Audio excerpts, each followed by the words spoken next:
अच्छा, जो बच्चे या बड़े भी यूट्यूबर्स बनना चाहते हैं, उनको आप क्या कहना चाहोगे?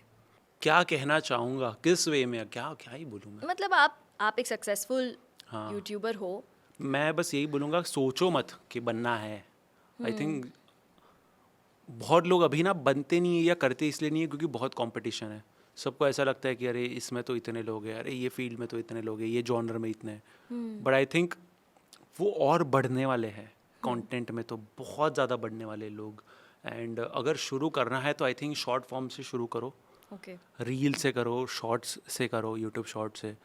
एल्गोरिदम भी बहुत पुश करता है एंड उससे एंड ब्रांड्स भी बहुत ज़्यादा है रील्स और शॉर्ट्स पे। तो उससे शुरू करो, बाकी कंसिस्टेंट रहो एंड ट्राई करो कैसे आप अलग दिख के आओ बाकी क्रिएटर से। बिकॉज जैसा हैविंग सेड दैट कि बहुत लोग हैं, बट सब से अलग कुछ ट्राई करो तभी आप उठ के दिखोगे।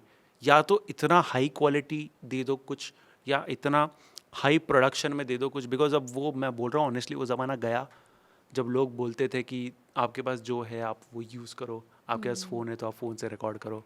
ऑफकोर्स आप कर सकते हो, बट उसमें भी आप क्या ही वैल्यू प्रोवाइड करोगे अनलेस एंड अनटिल आप कुछ ऐसा जोक क्रैक नहीं कर रहे हो या कुछ ऐसा कॉमेडी नहीं कर रहे हो आपके फ़ोन के क्वालिटी से, तो कोई नहीं देखेगा। किसी को नहीं देखना। मैं रुकूंगा भी नहीं 2 सेकंड। मुझे फ़ोन, आप बोलो आप रुकोगे? अगर आपको फ़ोन का क्वालिटी का कोई रील आ गया, आप नहीं हटा दोगे। आपको वो 2 सेकंड में लोगों को इंप्रेस करना है। वो मेन चीज़ है। अगर आप रील्स भी बना रहे हो तो मेन ये है कि 2 या 3 सेकंड में लोगों को बस रुका दो अपने वीडियो में। अगर लोग रुके तो एल्गोरिदम को आएगा मजा कि अरे वाह, इसने तो रोक दिया वीडियो पे। अगर आपकी दूसरी वीडियो पे लोग रुक गए तो एल्गोरिदम को लगे अरे वाह। 3-4 बार अगर ये होता है तब जाके एल्गोरिदम को लगता है कि ये क्रिएटर कुछ तो कर रहा है, इसको करो पुश। अच्छा। फिर क्रिएटर्स होते ग्रो, फिर आपको वो मेंटेन रखना पड़ता है। और जब ब्रांड्स आते हैं, आपको याद है आपने पहले ब्रांड से कितना चार्ज किया था? हाँ याद है मेरे को, मैंने 2,500 रुपये लिए थे। हैं? वो भी मेरे को तब उस पॉइंट पे 3 लाख व्यूज आते थे यूट्यूब पे, 2 या 3 लाख थग लाइफ वीडियोस पे। लॉन्ग फॉर्मेट वीडियोस थग पे? लाइफ वीडियोस पे, मतलब मैं नहीं होता था उसमें, मीम्स ही होते थे। 2,500 रुपए? 2,500, हाँ। उस पॉइंट पे पता ही नहीं था ना वैल्यू क्या है। और उसके बाद कोई ब्रांड आया तो कितना कितना फिर चार्ज 5 किया था? किए, फिर 10 किए, फिर 15,000 किए। अगर आज कोई क्रिएटर है जिसके वीडियोस पे, अब तो शॉर्ट्स पे भी ब्रांड्स आ गए हैं, हाँ। तो अगर 1 लाख से ज़्यादा व्यूज़ आते हैं, 1 से 5 लाख व्यूज़ आते हैं, शॉर्ट्स की बात करते हैं हम, शॉर्ट्स और रील्स ना बेटा। शॉर्ट्स और रील्स, हाँ, हाँ, तो उसे कितना चार्ज करना चाहिए? देखो पोजीशनिंग पे भी बहुत डिपेंड करता है आपकी कितनी अच्छी पोजीशनिंग है। व्यूज़ बहुत लोगों के आते हैं, बहुत लोग हैं जिसके मेरे से बहुत कम व्यूज़ है लेकिन मेरे से ज़्यादा कमाते हैं। कैसे? क्योंकि उनकी पोजीशनिंग वैसी है, उनका जॉनर वैसा है। जैसा कोई फैशन का जॉनर हो गया, वहाँ पे बहुत सारे ब्रांड्स हैं, वहाँ पे लोग ज़्यादा कमाते हैं। आपकी ऑडियंस कौन से सिटी की है, Tier 1 सिटी है, Tier 2, Tier 3 कौन सी सिटी की है, वो भी बहुत मैटर करता है। आपने कैसी ऑडियंस बना के रखी है। Okay. अगर आपकी थोड़ी सी देसी ऑडियंस है तो ब्रांड नहीं होते अट्रैक्ट। कितना ऑनेस्टली बोल रहा हूँ मैं, नहीं होते ब्रांड अट्रैक्ट। अगर आपका कंटेंट थोड़ा सा देसी है तो ब्रांड्स नहीं आते जनरली। बिकॉज कैसा भी हो, वो साला बंदा तो बैठा है मुंबई में ही, जो भी ब्रांड वाला है। सपोज आज कोई भी मैगी का ब्रांड है या कोई भी, तो वो बंदा तो एक Tier 1 सिटी में बैठा है, तो उसको तो वही क्रिएटर्स अट्रैक्ट करेंगे जो Tier 1 में। तो ट्राई करो, अगर आप कंटेंट बना रहे हो तो ऐसा कंटेंट बनाओ जो मेजॉरिटी हाई परचेजिंग पावर जिस ऑडियंस की हो ना, आप उसको अट्रैक्ट करो। ये बहुत ही टेक्निकल चीज़ मैं बता रहा हूँ, बट ऐसा कॉन्शियसली अगर कर सकते हो तो करो।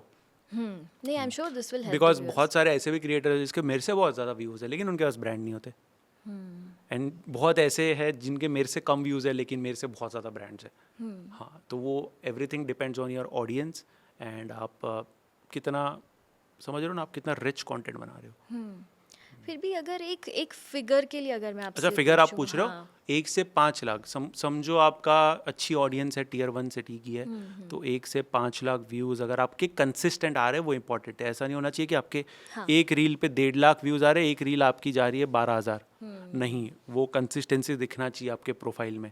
तो आप चार्ज कर सकते हो कहीं ना कहीं 2-2.5 तक आप चार्ज कर सकते हो। 2-2.5 लाख। हाँ, 2-2.5 तक आप कर सकते हो। तो काफ़ी सारे क्रिएटर्स हैं जिनको पता ही नहीं होता कि ब्रांड से पैसे भी लेने हैं। कईयों को पता होता है कि हाँ, बार्टर, ये हमें प्रोडक्ट भेजेंगे और हम कोलैब कर सकते हैं। तो एक्चुअली गाइस ऐसा नहीं होता है। हाँ, ब्रांड्स, अच्छे ब्रांड्स पैसा देते हैं और ब्रांड्स अच्छा पैसा पैसा पे देते करते हैं। Yes, Yes. आपको पता होना चाहिए। आप ही बार्टर मांगोगे तो वो तो बार्टर ही करेंगे। हैं। करेक्ट, हाँ, करेक्ट। तो बार्टर तो बार्टर नहीं करना गाइस, अगर आपके इतने व्यूज़ आ रहे हैं तो बार्टर वाटर मत करो।